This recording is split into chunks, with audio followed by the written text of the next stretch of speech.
ये बाबा जी नहीं है एक्चुअली, इसका नाम है सुबेदानंद। बाबा जी क्या है? इस अपनी सौगंध से मुकर जाते हैं। भगवान श्री राम के चरणों में आप लोग खड़े होकर 36 बिरादरी के लोग शहीद कर देना। ये फर्स्ट इंडिया की न्यूज है और इसमें बताया जा रहा है कि सुभाष जी महरिया ने कसम खाई थी हनुमान जी की सब लोगों के सामने कि मैं कभी पार्टी छोड़ के नहीं जाऊं। आपको यकीन नहीं होता, आप इस वीडियो को देखिए। मैं आपको साफ तौर पे कह देना चाहता हूं कि श्री गोविंद सिंह डोटासरा ने राजस्थान की विधानसभा में, यदि आप तो पिछली बार चुनाव लड़े थे फिर भी तारीफ कर रहे हो, तारीफ व्यक्ति की नहीं, तारीफ काम की होती है। 5 साल का जो समय इन्होंने वहां पर निकाला, सत्ता में नहीं है, इससे पहले ही आप ये लोगों से प्रोमिस कर रहे हैं कि आपका पर्सनल काम होगा, अगर आप कहीं दूर हैं तो आपको हम पास लाएंगे, ट्रांसफर आपका कराएंगे। मास भाई बैठ रहे थे फैसलों कर शो, वो उसी व्यक्तिगत कामों से आधी रात की तैयार हूँ। इसके अलावा कई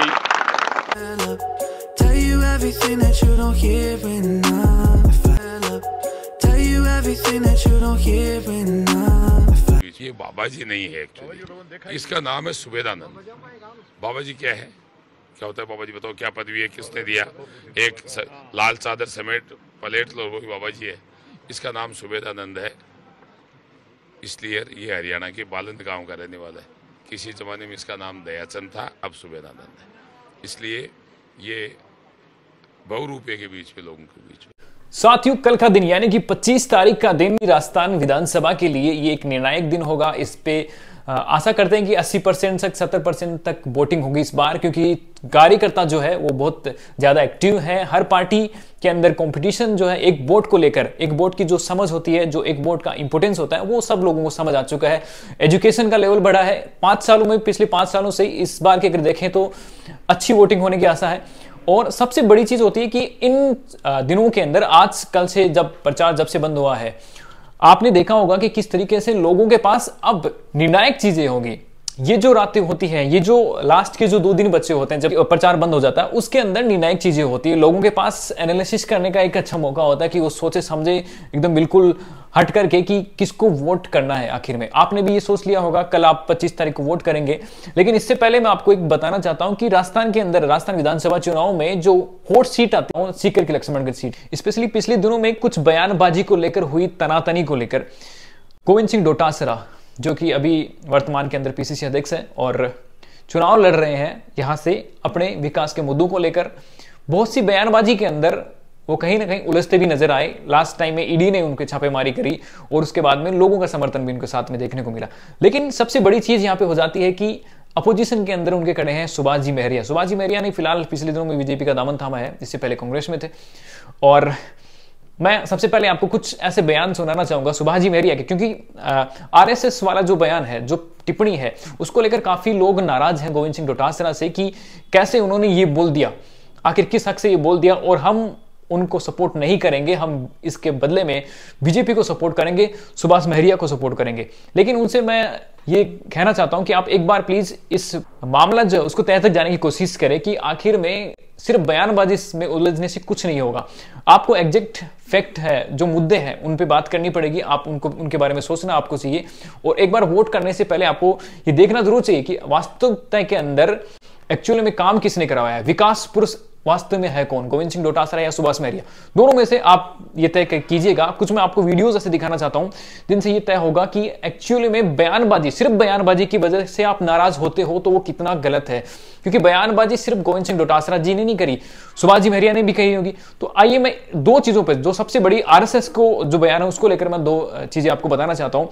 गोविंद सिंह डोटासरा जी ने जो कहा था, जो टिप्पणियां हुई थी, उसको, उसके बारे में बहुत सारे जो आरएसएस के जो कार्यकर्ता नाराज हैं, उन सबसे मैं ये कहना चाहता हूं कि आप उस वक्त को याद कीजिए जब सुभाष जी महरिया ने यहां पे रामलीला मैदान में सबके सामने कसम खाई थी कि मैं कभी भी भाजपा छोड़ के नहीं जाऊंगा, मैं मोदी जी और वसुंधरा राजे जी को छोड़ के कभी नहीं जाऊंगा, और अगर मैं ऐसा करता हूं तो आप मुझे शहीद कर दीजिएगा भगत सिंह की तरह। ये कहा था अपने बयान में। देखिएगा, ये फर्स्ट इंडिया की न्यूज है और इसमें किस तरीके से सुभाष महरिया जी इस बयानबाजी से और कैसे भाजपा छोड़कर इस अपनी सौगंध से मुकर जाते हैं। भगवान श्री राम के चरणों में वंदन करते हुए, महाबली हनुमान को याद करते हुए, मां सीता को धोख लगाते हुए मैं आपको वचन देता हूं कि इसी रामलीला मैदान में मुझे खड़े करके अगर मैं हमारी नेता वसुंधरा जी और मोदी जी से बाहर चला जाऊं तो मुझे भगत सिंह की तरह आप लोग खड़े होकर 36 बिरादरी के लोग शहीद कर देना। ये फर्स्ट इंडिया की न्यूज है और इसमें बताया जा रहा है कि सुभाष जी महरिया ने कसम खाई थी हनुमान जी की सब लोगों के सामने कि मैं कभी पार्टी छोड़ के नहीं जाऊं। लेकिन ये सब चीजें आपको इस टाइम क्यों देखना जरूरी है?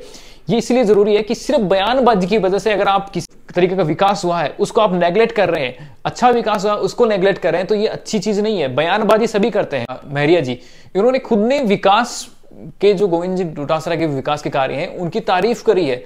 आपको यकीन नहीं होता, आप इस वीडियो को देखिए। मैं आपको साफ तौर पे कह देना चाहता हूं कि श्री गोविंद सिंह डोटासरा ने राजस्थान की विधानसभा में 21 विधायकों के साथ जो रोल प्ले किया, जो मेहनत की, राजस्थान में ऐसा विधायक बिना विधायक मिलते हैं उनमें हमारा विधायक रहा है। लोग कहेंगे मेरे जी आप तो पिछली बार चुनाव लड़े थे फिर भी तारीफ कर रहे हो। तारीफ व्यक्ति की नहीं, तारीफ काम की होती है। 5 साल का जो समय इन्होंने वहां पर निकाला। छोटा सा क्लिप दिखाऊंगा वीडियो की जिसमें ये जो आप लेके चल रहे हो कि गोविंद सिंह डोटासरा ने शायद अपने जो खुद के लोग थे उनको पर्सनल काम करवाए, अपने ही लोगों का काम करवाया और इनके जो लाइजन वाले लोग थे उनका काम हुआ है। ट्रांसफर को लेकर बहुत सारी चीजें हुई कि जब शिक्षा विभाग इनके पास था तो इन्होंने कई तरीके के इलीगल ट्रांसफर कराए हैं। अब भाई इन सब चीजों की बातें, आप इन सब चीजों से अगर गोविंद सिंह डोटासरा को घेरना चाह रहे हैं अपोजिशन, तो अपोजिशन का एक ये महरिया जी का आप एक छोटा सा क्लिप सुनिए जिसमें ये खुद कहते नजर आ रहे हैं कि आपका पर्सनल काम होगा, यानी कि आप अभी सत्ता में नहीं है, इससे पहले ही आप ये लोगों से प्रोमिस कर रहे हैं कि आपका पर्सनल काम होगा, अगर आप कहीं दूर है तो आपको हम पास लाएंगे, ट्रांसफर आपका कराएंगे। पांच भाई बैठ रहे थे फैसलों कर शो वो उसी व्यक्तिगत काम हो आधी रात की तैयार हूँ। इसके अलावा कई सरकारी कर्मचारी जगह इन्हें बहुत ज्यादा ऊंच रखे है, कई बोझ मेल रखे है 100 मन को, तो जगह के ऊपर है नाजायज जगह बेचारा गया 500 किलोमीटर लाल जी बैठा तो वह बोझ मेल रखे बांगो बोझ भी उतार दूं तो थेकोगा बांग को नहीं उतारना पड़ा तो बोझ को। राम राम से गहरे दिमाग से आप सोचिएगा कि एक्चुअल में आपका वोट कहां जाना चाहिए, किस पार्टी को जाना चाहिए, और पार्टी से ज्यादा जरूरी है कि आपका वोट सही जगह पे जाना चाहिए। आपका वोट बयानबाजी के कीचड़ से हट करके बिल्कुल एक स्पष्ट और ईमानदार छवि वाले नेता को जाना चाहिए।